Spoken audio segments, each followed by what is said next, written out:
Ada apa Ibu Bapak? Iya baik Bapak, mohon maaf ini mengganggu waktu istirahat Bapak. Kami bertiga ini calon guru penggerak Akademi 7 ada tugas dari LMS untuk wawancara dengan pimpinan kita di sini yaitu Bapak dengan tema untuk pengambilan keputusan berbasis kebajikan. Iya itu Pak. Jadi kami bertiga mohon izin untuk bertanya Bapak ya. Boleh. Baik, assalamualaikum warahmatullahi wabarakatuh. Kami trio Hedisa, saya Heri Purwanto Dan saya Sarifah. Dan saya Budi Parnawati. bersama Bapak sekolah kami, Bapak Suwarno SPD. Hari ini kami akan mewawancari beliau berkaitan dengan tugas kami di LMS tentang pengambilan keputusan Basis berbasis kebajikan. kebajikan. Baik, Bapak, siapa dulu? Ayo silakan. Oke, baik Bapak, kita mulai saja Pak ya. Ini ada beberapa pertanyaan yang kami ajukan berkaitan dengan pengambilan keputusan berbasis kebajikan. Nah, yang pertama Bapak ini, selama ini bagaimana Bapak dapat mengidentifikasi kasus-kasus yang merupakan dilema etika atau bujukan moral? Saya mau tahu etikanya itu maksudnya apa dulu? Etika itu suatu permasalahan antara benar melawan kebenaran. Jadi Kalau bujukan moral Benar antara melawan benar melawan kesalahan. Saya bicara berdasarkan pengalaman saya. Iya baik Bapak. Saya bicara berdasarkan tupoksi saya sebagai kepala sekolah di sini. Itu merupakan konflik ya. Iya Pak. Nah, kalau ada Kasus. teman-teman kita atau bapak ibu guru punya konflik, biasanya saya tidak langsung menanggapi, karena ibu bapak tahu sendiri, tidak pernah saya tanggapi. Tapi saya pelajari dulu, benar nggak nih, ada apa? Apakah ini Termasuk dilema. termasuk yang paling besar atau sedang atau hanya biasa-biasa saja? Ya. Nah, itu saya pelajari dulu. Gitu ya Pak. Nah, Saya saya identifikasi. kasih dulu. Oh ini, kalau ini harus ditangani betul-betul ditangani, kita tangani. Kalau tidak, kita tidak tangani. Itu identifikasi masalahnya aja kan? Iya. Iya, Saya betul. Pak. Sekarang saya mau nangani, kapan mau nanganinya? Mau tahu nanganinya? Belum. Belum. Nanti Pak ada pertanyaan kedua mungkin dari Ya, Dewi. silakan, Bapak Dewi. dulu. Ya, baiklah, Bapak kan tadi sudah dijelaskan ya kalau dilema etika itu ada apa benar antar benar, yaitu situasi di mana benar tapi bentangan dalam mengambil keputusan, ada bujukan moral, benar versus salah, yaitu situasi ketika seorang dihadapkan pada benar dalam keadaan salah ketika mengambil keputusan. Nah, dalam selama ini bagaimana Bapak dalam menjalankan mengambilan keputusan di sekolah Bapak, terutama untuk kasus-kasus jika ada dua kepentingan yang sama-sama benar atau sama-sama yang mengandung dalam nilai kebajikan, seperti itu Pak. Ini banyak. Kita kan sering kumpul-kumpul juga dalam Iya, Pak. musyawarah, dalam briefing, dalam rapat dinas, itu banyak. Contohnya, misalkan ya, Iya. kita dalam ini menentukan gimana ujian, Iya. bagaimana nanti praktek seperti apa. Biasanya kalau saya, Bapak Ibu juga tahu kan, kalau saya itu nanti dilihat dulu prosedurnya apa. Nah, saya lihat prosedurnya apa. Setelah lihat prosedurnya, aturannya, baru kebijakannya apa. Kebijakannya apa itu bukan dari saya loh, tapi biasanya, dan saya di sini memakai istilah musyawarah kolektif kolegial, walaupun kepala sekolah yang memutuskan, tapi kita punya grup inti ya Pak Heri ya. Betul. Saya punya wakil, saya punya bendara, saya punya guru senior. Itu yang akan dimusyawarahkan dulu. Baru setelah itu baru kita adakan forum di rapat dinas atau briefing seperti itu. Jadi itu ya Bapak menjalankan cara pengambilan keputusan, melihat dari benar atau salah. Nah, untuk pertanyaan ketiga masih berkaitan nih Bapak, itu tentang langkah-langkahnya Jadi kalau tadi kan Bapak udah sebutkan, tapi sekarang langkah-langkahnya nih, langkah-langkah atau prosedur seperti apa sih yang biasa Bapak lakukan selama ini dalam pengambilan keputusan itu seperti apa?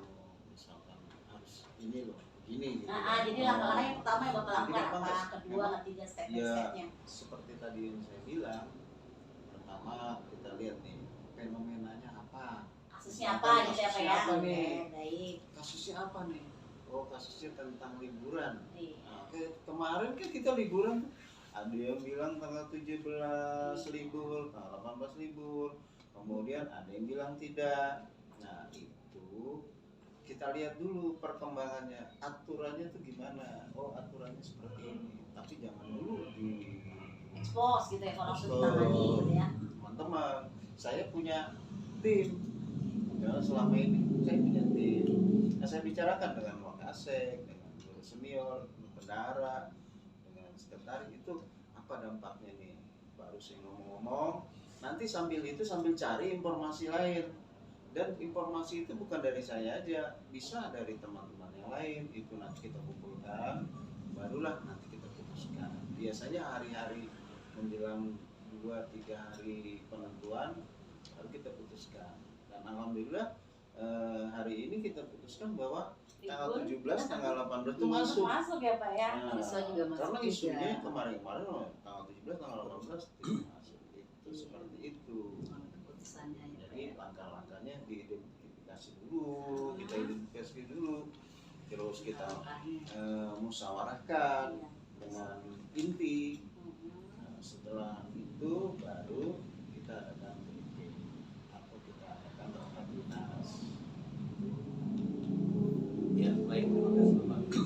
Dari beberapa langkah tadi yang Bapak berikan dari identifikasi sampai penentuan keputusan di rapat dinas, menurut Bapak hal-hal apa saja yang selama ini yang dianggap paling efektif dalam pengambilan keputusan dari langkah dari Bapak yang paling efektif yang kira-kira Ya, apa? yang paling efektif ya itu tadi.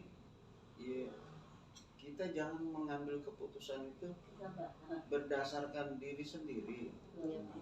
Kita mengambil keputusan itu harus pertama itu kita identifikasi masalahnya apa gitu loh.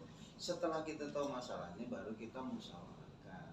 Kita tuh punya perangkat, ada kepala, ada wakil kepala sekolah, ada bendahara, ada guru senior dan lain-lain. Kita punya perangkat itu dulu, baru setelah itu kita ajukan ke rapat dinas atau briefing. Jadi tidak semena-mena kita yang Berpuasa langsung mentang-mentang gitu kita ya Pak ke ya. sekolah langsung gitu. Dan itu juga keputusan-keputusan itu juga saya berpikir juga harus pakai institusi apa insting kita nih. Ini Intuisi ya Pak ya. ini harus pas nggak nih? Apakah ya kayak kemarin ada tragedi kemarin kan? Iya. Saya nggak berani langsung pokoknya ini banyak lah teman-teman yang bilang ini harus diputuskan keras. Ya kan? Ya. Baiklah Pak, tadi Bapak sudah bilang cara mengambil keputusan itu harus bermusyawarah dengan Bapak Wakil Kepala Sekolah dan para staf guru ya Bapak ya. Terus mengenai guru dengan Grup inti. grup inti Ya. terus mengenai apa mengambil kasus ya masalah apa bisa ada di sekolah kita gitu ya Pak. Nah selanjutnya apa saja hal-hal yang selama ini merupakan tantangan gitu ya dalam pengambilan keputusan pada kasus-kasus yang tadi Bapak bacakan tadi itu adakah tantangan? Tantangan itu banyak sebenarnya. Banyak ya Pak. Banyak tantangannya. Satu tantangan yang paling berat itu adalah kebiasaan. Habit ya Pak. Udah kalau sudah kebiasaan itu sulit kita untuk Iya Pak. merubah itu yang sulit. Nah, satu-satunya jalan untuk melawan kebiasaan petik kebiasaan jelek pakai aturan. Kalau udah pakai aturan, Anda setuju tidak setuju ya sudah. Tapi itu pun masih kita musyawarahkan kepada teman-teman itu yang penting. Jadi kebiasaan dan adat istiadat itu yang agak susah kita selesaikan. Iya, baiklah Pak. Mungkin karena apa tantangan Bapak ya, jadi harus adanya aturan-aturan seperti itu ya Pak ya. Baiklah, selanjutnya. Iya. Jadi Bapak luar biasa sekali ya, ketika ada masalah kita tantangannya salah satunya kebiasaan. Dan memang benar ya, kebiasaan itu sulit untuk dirubah sehingga mau tidak mau kita harus berdasarkan peraturan. Nah, pertanyaan berikutnya nih Pak, apakah Bapak memiliki sebuah tata kala atau jadwal tertentu ya dalam sebuah penyelesaian kasus? Apakah mungkin Bapak langsung menyelesaikan di tempat atau memiliki sebuah jadwal untuk menyelesaikannya? Bentuk ataupun prosedur seperti apa sih yang akan Bapak jalankan? Itu kasusnya kasus apa dulu? Kasus berat. apa saja ya? Kalau biasanya kasus apa saja itu, ya pokoknya kasus lah ya. Ya, kalau merujuk di atas sih ya tentang dilema itu ya Pak, dilema ataupun bujukan moral gitu. Kasus itu biasanya sih saya nggak langsung. Jadi ada Saya jadwal Pak. punya trik sendiri. Artinya trik sendiri gini, tidak pakai terjadwal tetapi punya batasan-batasan. Oke, baik. Batasannya apa? Kita lihat dulu. Setelah kita lihat, barulah dalam rapat dinas atau dalam itu baru kita seperti ini. Biasanya seperti itu. Jadi Bapak tidak punya jadwal tapi punya trik dalam menyelesaikan masalah. Ini penyelesaian kasus. Iya, kasus. Kalau untuk kebiasaan pengambil keputusan itu ada kan kita tiap bulan ada rapat dinas. Kalau tidak ada tiap bulan biasanya kita briefing. Tapi untuk kasus tertentu biasanya dimasukkan ke dalam itu atau dikhususkan. Jadi gini ya, mengenai kasus-kasus yang ada dari atas ke bawah, misalnya contoh tentang ujian, tentang masalah kebersihan, tentang instruksi dari atas, itu setiap bulan kita akan rapat dinas. Kalau tidak rapat dinas kita akan briefing, itu sudah pasti. Tetapi ada beberapa kasus, misalnya kasus-kasus yang di luar dari itu kita masukkan istimewa, tidak ada apa namanya, Tidak ada jadwal, langsung penyelesaian. atau langsung Penyelesaian di TKP gitu ya Pak ya? atau Menyelesaikan hari langsung ini juga. di rapat dinas atau briefing, atau juga masuk ke penyelesaian hari itu. Berarti artinya kondisional ya Pak, jadi Bisa. tergantung kondisinya ya, maksudnya ada juga yang jadwal mungkin ya Pak, kemudian ada yang langsung gitu ya, jadi tidak terfokus harus jadwal semua gitu ya Pak ya, berarti dilihat dari kasusnya seperti apa ya. Tapi yang terjadwal sudah ada. Yang Ini ada yang tidak terjadwal nih, biasanya kan. Ya, baik Bapak. Dari tadi yang Bapak sampaikan itu bahwasanya untuk penyelesaian kasus terutama dalam pengambilan keputusan itu kondisional dengan catatan dimusyawarahkan dulu terhadap teman-teman yang jadi sekolah. Baik Bapak, pertanyaan selanjutnya, adakah seseorang atau faktor-faktor apa yang selama ini mempermudah atau membantu Bapak dalam pengambilan keputusan dalam menyelesaikan kasus-kasus tertentu? Itu pertanyaan yang paling mudah buat saya. Iya. Karena selama ini Iya. saya bekerja bukan Sendiri sendiri, ya Pak ya, karena saya harus bekerja bersama-sama kolaborasi ya Pak yang ya. kolaborasi. Iya, kolaborasi. Makanya saya bentuk satu tim, namanya tim inti. Sebagai contoh hal-hal yang sangat berat baru saya yang memutuskan. Kalau yang biasa standar mungkin saya yang tanggung jawab, tetapi teman-teman yang memutuskan berdasarkan musyawarah. Contohnya kalau ada apa-apa saya pasti yang mengumumkan Wakasek, karena kan ada gunanya Wakasek. Jangan seperti dulu zaman itu wakil itu tidak digunakan ini. Nah, manfaat itu gunanya untuk apa? Agar hierarki itu jelas. Jangan sampai teman-teman itu omongan Wakasek nggak peduli. Ini ngomongnya kepala sekolah. Nggak bisa. Dari awal saya kasih tahu Bapak Wakasek itu yang ngomong. baru kalau yang penting banget sama kita. Jadi apa tadi maksudnya seseorang atau faktor apa yang mempermudah dalam menyelesaikan? Jadi yang mempermudah saya adalah kekompakan tim tadi. Jadi ada teman-teman, ada kawan-kawan yang bekerja sama di lingkaran saya. Nah, mudah-mudahan Bapak Ibu juga seperti itu nanti. Karena belajar ya Pak. Iya. Jangan mikir sendiri, susah sendiri. Capek ya Pak kalau dia sendiri. Capek sih enggak, cuma stres. Iya. Oke, lanjut. Ya Apalagi? baik Bapak, tadi faktor-faktor Bapak tadi kita harus menjadi grup inti ya Pak Iya, ya untuk menyelesaikan, untuk mengambil keputusan, dan kita harus secara berkolaborasi ya. Bagaimana agar secara mufakat itu keputusan itu akan diambil akan lebih baik nantinya ya, akan nanti semua juga akan merasakan tuh keputusan yang lebih baik itu seperti ini, seperti ya Bapak ya. Baik Bapak, dari semua hal yang telah disampaikan oleh Bapak tadi, pembelajaran apa yang dapat Bapak petik dari pengalaman Bapak dalam mengambil keputusan dilema etika? Ini pembelajaran buat Bapak Ibu, bukan buat saya. Iya. Saya nggak belajar lagi.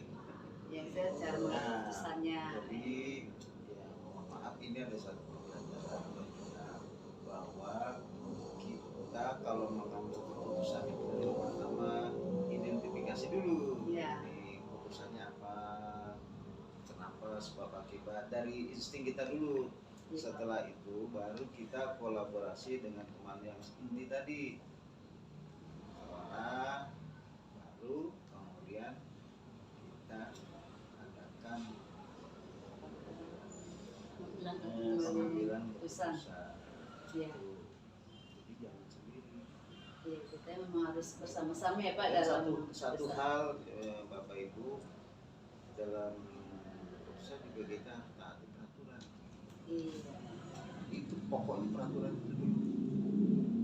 Dua ketiganya nanti berdasarkan bersama. Itu saja. Baik Bapak, pembicaraan kita seru sekali ya Pak. Tapi saya coba untuk menyimpulkan ya Pak. Iya, Dari sini ya, dari kepemimpinan Bapak sebagai kepala sekolah SD Gandaria Utara 11, kami menyimpulkan ya Bapak itu sudah memenuhi kriteria pengambilan keputusan yang berbasis kebajikan ya. Salah satunya adalah Bapak ketika menyelesaikan masalah, yang pertama identifikasi itu sudah betul sekali. Jadi ketika kita akan menyelesaikan permasalahan, kita harus identifikasi apakah masalah ini termasuk dilema, apakah masalah ini termasuk rujukan moral, karena penyelesaiannya tentunya akan berbeda ya. Kemudian juga sudah sesuai dengan paradigma ya, paradigma yaitu apakah masalah ini individu melawan masyarakat, apakah keadilan melawan kasihan, ataupun jangka panjang maupun jangka pendek, karena dalam setiap permasalahan kita harus juga tahu tentang paradigma. Bapak good job sudah mempraktekkan itu ya. Kemudian kita juga tidak lupa dengan prinsip-prinsip pengambilan keputusan ya Bapak ya, karena prinsip-prinsip itu harus ada, kita mementingkan kepentingan orang banyak, karena kan tadi Bapak bilang kita tidak bisa sendiri nih ya, karena kita pasti akan memikirkan prinsip-prinsip dalam pengambilan keputusan, tentunya harus tidak merugikan orang lain ya, salah satunya. Kemudian apa yang kita putuskan itu harus sesuai dengan harapan kita bersama ya, tidak hanya untuk diri sendiri. Dan yang terakhir adalah Bapak sudah melaksanakan tentang 9 langkah pengambilan keputusan. Oh, gitu Ya, salah satunya pertama itu tadi benar kata Bapak, identifikasi, yaitu mengenali apakah ada di dalam suatu masalah itu nilai-nilai kebajikannya, ya kan Pak? Kemudian bisa menentukan siapa saja yang terlibat. Tadi Bapak bilang ya nggak sendiri, ada grup inti, ada teman-teman semuanya ya. Kemudian juga kumpulkan fakta, ya nggak langsung berpek selesaikan. Jadi fakta dulu kita ya. Kemudian yang keempat ada pengujian, benar atau salah, ini benar atau salah sih masalahnya. Yang kemudian yang kelima adalah pengujian paradigma, tadi paradigma benar lawan benar atau benar lawan salah. Kemudian yang keenam melakukan prinsip, ya prinsip tadi apakah bermanfaat untuk orang lain, apakah merugikan orang lain, itu merupakan prinsip. Kemudian yang ketujuh investigasi, ya kita kita diinvestigasi dulu masalah itu agar Benar, permasalahannya tidak merugikan gitu, tidak salah mengambil keputusan ya. Yang kemudian setelah semuanya runtut baru membuat keputusan ya. Tapi dari semuanya intinya adalah ada unsur yang harus paling kita terapkan dalam pengambilan keputusan ya Bapak, yang Bapak tadi saya bukan. Yang pertama harus berpihak kepada murid, karena kita di sini pendidikan ya Pak ya. Jadi masalah itu harus berpihak pada murid, kemudian harus mengunsur-unsur nilai kebajikan ya. Dan yang terakhir tentunya setiap masalah, setiap keputusan yang kita ambil harus bertanggung jawab. Tiga unsur prinsip ya dalam mengambil keputusan kebajikan seperti yang Jadi kami Bapak ya. menyimpulkan Bapak sudah memenuhi itu semua ya. Mudah-mudahan kita nih sebagai calon guru penggerak dapat mengikuti apa yang tadi sudah Bapak terangkan ya, ikuti jejaknya ya Bapak ya. Insya Allah bisa Insya kita Allah. terapkan untuk ke depan kita Pak sebagai calon Pemimpin pembelajaran. Mungkin itu saja Bapak. Terima kasih banyak atas waktunya. Sekali lagi Terima kasih saya juga. ilmunya luar biasa, insya Allah kan kami. Saya malah nggak tahu ini loh. Berarti saya tuh dinilai ya. Iya, jadi kita belajar itu kadang tidak terasa Pak. Ternyata kita tuh sudah pas. Ternyata sudah. saya tuh dinilai gitu. Tapi nggak apa. Tidak menguasai rasa hormat saya Pak. Yang penting Yang kita penting- juga sama-sama belajar. Yang penting ya itulah pembelajaran seperti itu. Saya juga kalau belajar juga. Oke. Oke, itu saja Bapak. Ya, Terima kasih makasih. banyak. Terima kasih atas Waktunya. waktunya, atas arahan, bimbingan dan wejangannya. Semoga kita bisa meneladani, mengikuti Amin. dari yang sudah Bapak sampaikan. Bapak pamit. Oke, Ya. Pak. Terima kasih Assalamualaikum, Bapak. Bapak. Terima kasih banyak.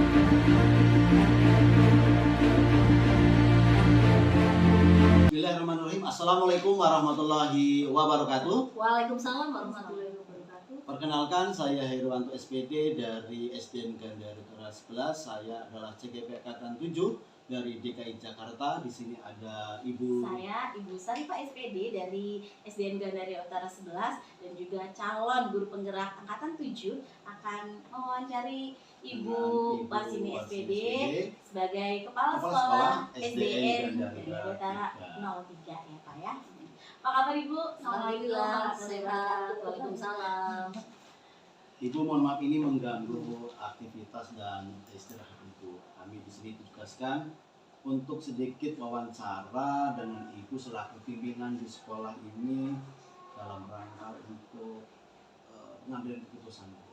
Jadi ada beberapa hal yang akan kami sampaikan dan kami tanyakan ke Ibu.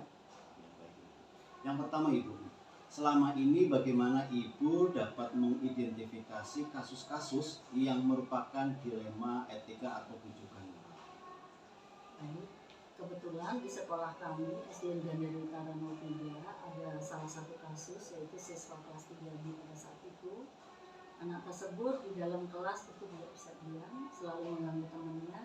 Kemudian pada saat belajar musik selalu tidak membawa, sering tidak mengerjakan tugas dan sering tidak mengerjakan PR. Pada saat itu gurunya mengeluh, melaporkan kepada saya, bahkan difoto gerak-gerik tingkah laku anak tersebut di kelas. Nah, setelah laporan dari guru itu, saya selaku kepala sekolah hari berikutnya melihat langsung kondisi sekolah tersebut dan memang benar tingkah laku anak tersebut seperti yang dilaporkan oleh guru tersebut. Setelah itu kita tidak serta-merta menghubungi orang tuanya. Saya dengan bantuan CCTV di ruangan saya memantau anak tersebut dari hari ke hari. Ternyata dari hari ke hari, hampir setiap hari anak tersebut bikin ulah. Antara lain kadang-kadang nyebut temennya, kadang-kadang nginjek kaki temennya. kadang-kadang tidur pada saat guru sedang menyampaikan materi pelajaran. Setelah itu kami memanggil orang tuanya. Orang tuanya memenuhi undangan kami, memenuhi panggilan kami di ruangan ini, di ruangan saya, menyampaikan hal-hal yang terjadi dengan putranya tersebut. Kebetulan anak itu anak laki-laki dengan inisial K. Orang tuanya tidak langsung serta-merta mengiyakan atau menerima laporan dari kami. Sebelum kami memanggil, memang guru tersebut telah berupaya untuk memanggil orang tuanya, tetapi tidak memenuhi panggilan dari guru tersebut. Akhirnya saya selaku kepala sekolah menghubungi orang tua anak tersebut, dan alhamdulillah sampai ke ruangan ini dan kami mengutarakan hal-hal yang sedang terjadi dengan putranya tersebut. Pada saat saya menceritakan hal-hal yang telah terjadi, orang tuanya tidak serta-merta menerima, tetapi mengatakan atau membenarkan atau bahkan berlawanan dengan apa yang terjadi sekolah. Pertama, anak tersebut tidak mengerjakan PR, tapi orang tuanya katanya mengerjakan PR. Anak tersebut selalu mencubit temannya, tetapi alasan orang tua malah menyalahkan gurunya bahwa anak tersebut diperlakukan tidak adil di kelas tersebut. Bahkan ada kata-kata diskriminasi dan dibedakan atau dikucilkan dari anak-anak yang lain. Oke, baik. Luar biasa sekali apa kasusnya ya. Lalu ini Ibu, pertanyaan yang kedua, bagaimana Ibu menjalankan pengambilan keputusan tersebut? Ya, apakah tadi keputusannya termasuk yang benar lawan benar, ataukah benar lawan salah, atau seperti apa? Ya, di sini kan kita belajar tentang dilematika ya Pak ya, sama bujukan moral. Silakan Ibu. Dari kasus tadi, karena kasus yang sebenarnya kita sudah amati, saya sudah saksikan sendiri, saya sudah melihat sendiri benar adanya, tetapi orang tua tersebut tidak mengakui, sehingga itu termasuk bujukan moral. Jadi termasuk bujukan moral ya Pak ya. Salahnya itu di mana Ibu ya? Kan benar lawan salah. Benar lawan salah. Salahnya karena orang tua tidak menerima kondisi yang sebenarnya, kondisi anaknya. Baik Ibu, ini pertanyaan yang berikutnya Ibu. Langkah-langkah apa atau prosedur seperti apa yang biasa Ibu lakukan selama ini dalam mengatasi kasus-kasus seperti itu? Langkah-langkah yang pertama, klarifikasi. Klarifikasi itu artinya semua yang dilaporkan oleh guru tersebut kita cross check kembali, kita klarifikasi kembali apa benar adanya seperti itu. Ternyata memang ya terjadi kasus tersebut. Jadi sesuai dengan laporan dari guru kelasnya. Berikutnya kan banyak mungkin ya Bu ya. Yang mungkin langkah berikutnya Ibu memanggil orang tua atau mungkin komunikasi dengan. Oh iya. Selain itu saya selaku kepala sekolah selalu komunikasi dengan wakil kepala sekolah untuk meminta sumbang sarannya apa yang harus saya lakukan terkait dengan tadi perilaku siswa kelas 3 tadi. Setelah itu guru kelasnya juga kita ajak berbicara, kita ajak musyawarah bagaimana baiknya. Itu yang pertama. Baik, berikutnya hal-hal apa saja yang selama ini yang Ibu anggap paling efektif dalam pengambilan keputusan? Hal-hal yang paling efektif Bu, dari tadi kan Ibu sudah menerangkan makanya agak banyak nih. Yang paling efektif dalam pengambilan keputusan itu apa? Klarifikasi. Iya. Klarifikasi dengan kasus-kasus tadi ya. Klarifikasi Itu efektif ya Bu ya? Dengan klarifikasi melihat kembali perubahan demi perubahan anak tersebut. Kalau dipantau ya Bu ya? Betul. Ada kalanya kan anak kan nggak bisa dijudge ya bahwa anak tersebut nakal lagi kemudian berbuat tidak baik lagi. Nah, dengan pemantauan melalui CCTV, dengan komunikasi dengan guru kelasnya, itu kita akan bisa menyatakan menyatakan bahwa masalah ini masalah dalam penyelesaiannya betul itu ya. Bahwa masalah ini bisa diselesaikan dengan baik. Dan ini termasuk apa Pak? Paradigma apa nih kena tadi? Kebenaran lawan kesetiaan ya Ibu ya. Kebenaran melawan kesetiaan. Karena benarnya di tadi memang benar-benar terjadi. Nah, kesetiaannya di mana tadi? Anaknya gimana? Anaknya lambat laun anak tersebut memang ada perubahan yang signifikan. Artinya anak tersebut sama guru tidak ini lagi. Artinya kemarin kan yang ada di dalam hati anak itu kayak kebencian gitu karena merasa dikucilkan gitu. Jadi terjadi perubahan yang signifikan. Betul, perubahan perilaku pada anak tersebut. Iya, baik. Baik Ibu, nih pertanyaan selanjutnya. Hal-hal apa saja yang selama ini merupakan tantangan dalam pengambilan keputusan pada kasus-kasus seperti itu misalnya? Pertama, pro kontra antara saya dengan sebagian guru. Iya. Karena sebagian guru ada yang berpihak dengan siswa tersebut sama orang tua tersebut. Kemudian yang kedua, orang tua jelas-jelas di awal tidak menerima apa yang terjadi di sekolah kaitannya dengan apa itu termasuk kenakalan apa bukan itu ya? Termasuk kasus anak tersebut. Penyimpangan perilaku kali ya? Lebih tepatnya. Penyimpangan perilaku, betul. Nah itu antara tadi dan sebagian guru ya, pro kontra. Jadi itu merupakan tantangan ya Bu ya? Betul, tantangan. Sehingga penyelesaiannya agak terhambat karena tantangan itu ya Pak ya? Orang tua tidak serta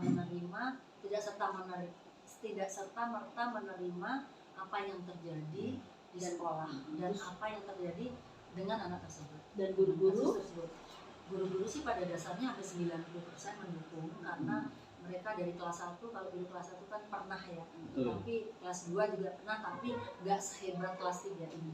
Berarti untuk guru tidak ada tantangan, hanya orang tua saja kali ya? Guru hanya sedikit. Oh ada ya, sedikit tantangan ya Pak ya?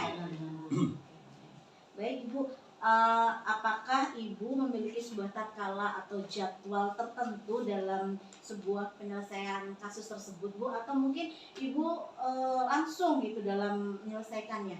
Baik, kalau kasus itu kan mungkin tidak terjadwal ya. Kasus itu kan udah kita program nanti bulan ini ada kasus lagi. Sehingga kami tidak memiliki jadwal atau tata kelola karena kasus tersebut diselesaikan pada saat itu dan di tempat di ruangan ini.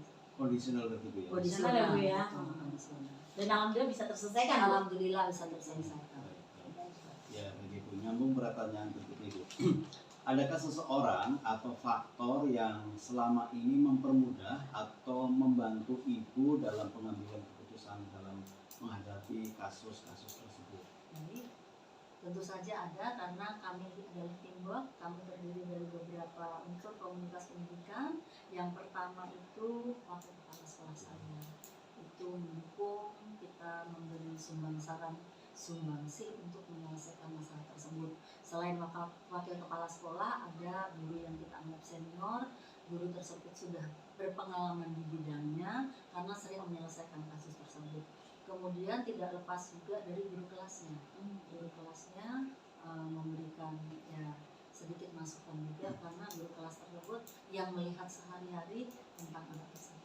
Iya, baik Ibu, berarti ini yang mempermudah atau membantu itu dari tim manajemen sekolah. Betul. Dan teamwork yang luar biasa, solid Bu ya. Alhamdulillah. Alhamdulillah.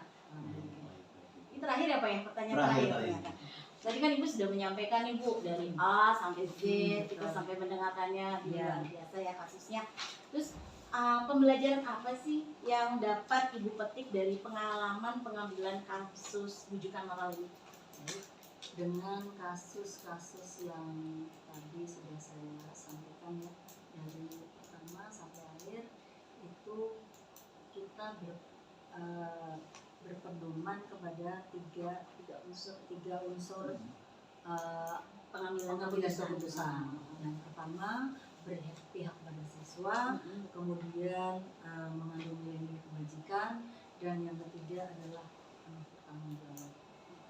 Ya kalau berpihak pada siswa itu contohnya seperti apa Bu dari kasus yang tadi? Nah, berpihak kepada siswa itu artinya begini, kita punya siswa banyak, tentu saja latar belakang ekonomi, pendidikan, sosial budaya mereka berbeda, sehingga di kalau kita berpihak kepada siswa, sehingga kita tahu bahwa anak tersebut tidak harus kita judge.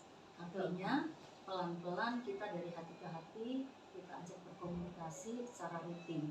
Yang biasanya mungkin guru cuek atau kepala sekolah agak cuek terhadap anak tersebut yang berkasus, tapi dengan adanya ini kita dengan anak-anak yang lain tentu saja berlaku untuk siswa saya yang sejumlah hampir 500 ini, solusinya yaitu dengan diajak berbicara dari hati ke hati dengan pendekatan, dan kita tidak boleh menjudge bahwa anak itu nakal dan lain sebagainya.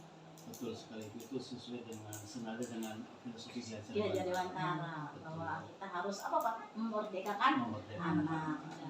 Sesuai dengan apa Pak? Dengan zaman dan kodratnya. Jadi sesuaikan, sudah agak zaman lagi ya Bu ya kita menjudge. Betul. Dan tadi kan dalam pengambilan keputusan ya Bu ya ada 3 unsur tuh, seru banget ya Kak. Yang pertama tadi Ibu bilang berpihak pada anak, yang kedua adalah nilai-nilai kebajikan. Selama ini nilai-nilai kebajikan apa sih yang mungkin Ibu sering temui gitu ketika Ibu mengambil keputusan? Yang pertama nilai kebajikan yang saya ambil antara lain